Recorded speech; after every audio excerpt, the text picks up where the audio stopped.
Sziasztok! Ma egyetlen tudományos cikkről lesz szó, de nem akármilyenről.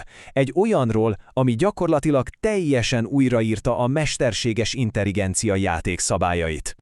Ugye, hogy használtál már ilyen eszközöket? Na de, gondolkodtál már azon, hogy mi van a motorháztető alatt? Hogy a csodába lehetséges az, hogy egy gép szinte emberként érti meg, amit mondunk neki? A válasz, és tulajdonképpen az egész modern EMI alapja egyetlen 2017-es tanulmányban keresendő.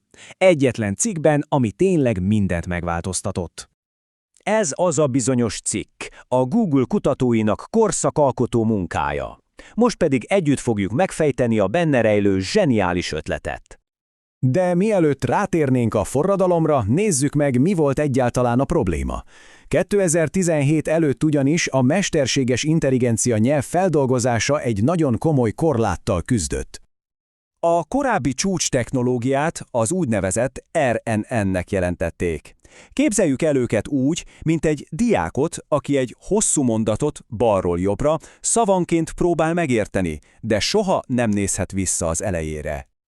Ezt hívjuk szekvenciális feldolgozásnak, és ez két óriási gondot is okozott.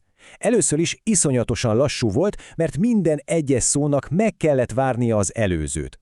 Másodszor, ami még nagyobb baj, hogy a modell egy hosszú mondat végére érve egyszerűen elfelejtette, hogy mi volt az elején.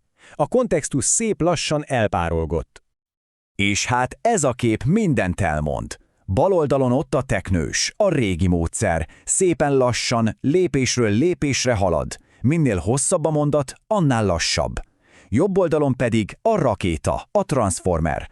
Az nem olvas, az látja az egész mondatot egyszerre.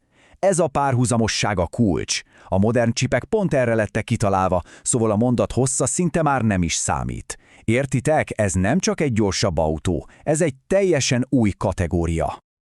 Na de hogyan érték el ezt a hihetetlen ugrást? Egyetlen végtelenül elegáns és erőteljes ötlettel, amit attentionnek, vagyis figyelemnek neveztek el. A cikk bevezetője nem is kertel, azonnal a lényegre tér. A szerzők lényegében azt mondják, figyeljetek, a mi modellünk, a Transformer, megszabadul a szekvenciális feldolgozás békjójától, és mindent egyetlen mechanizmusra bíz, a figyelemre. Rendben, de mit is jelent ez a gyakorlatban?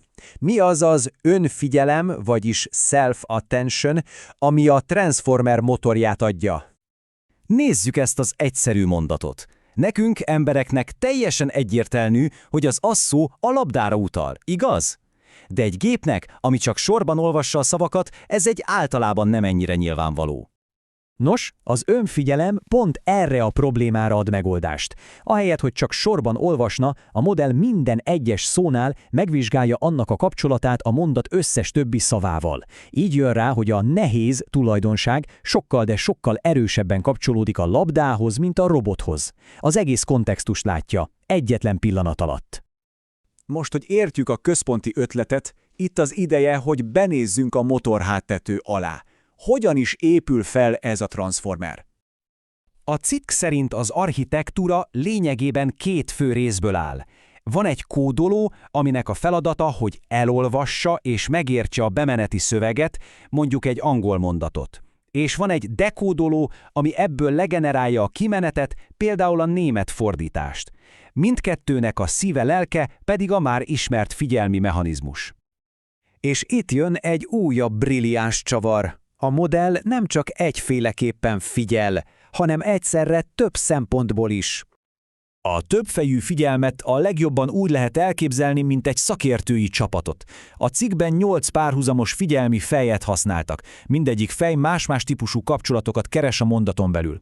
Az egyik mondjuk a nyelvtani szerkezetre figyel, a másik a szavak jelentésbeli kapcsolataira, egy harmadik pedig arra, hogy ki csinál mit. Végül a 8 fej tudását egyesítik, ami egy hihetetlenül árnyalt és mély megértést eredményez. Persze, egy jó ötlet önmagában mit sem ér, ha nem működik a gyakorlatban. Lássuk, hogyan teljesített a Transformer, amikor élesben bevetették. És itt a kőkemény bizonyíték. Az angol-német fordítási teszten a Transformer 28,4 bli pontot ért el.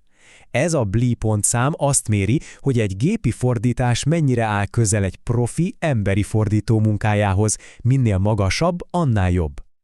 Oké, ez a 28,4-es szám önmagában lehet, hogy nem tűnik olyan egetrengetőnek, de a kontextus az mindent megváltoztat.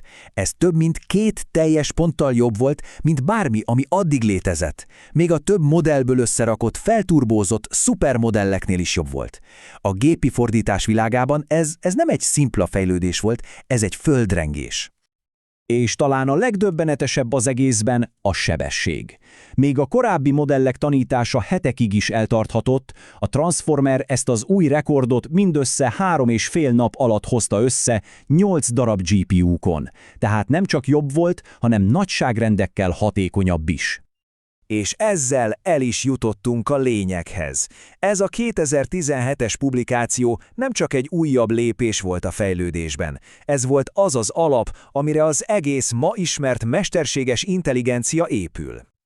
Ez az idővonal tökéletesen összefoglalja a történetet. 2017 a vízválasztó. A cikk előtt a fejlődés lassan, lépésről lépésre haladt.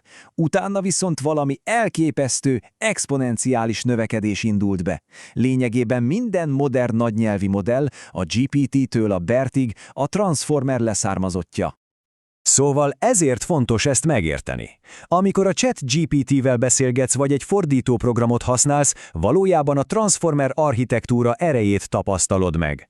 Ennek az egyetlen cikknek a hatása áthatja a mindennapi digitális életünket, sokszor anélkül, hogy egyáltalán tudnánk róla. És talán ez a legfontosabb tanulság. Az Attention is all you need megmutatta, hogy egy gépnek nem kell az emberi olvasást másolnia ahhoz, hogy megértse a nyelvet. Elég, ha megtanulja a szavak közötti rejtett kapcsolatok hálóját felismerni. Röviden, elég, ha megtanul figyelni.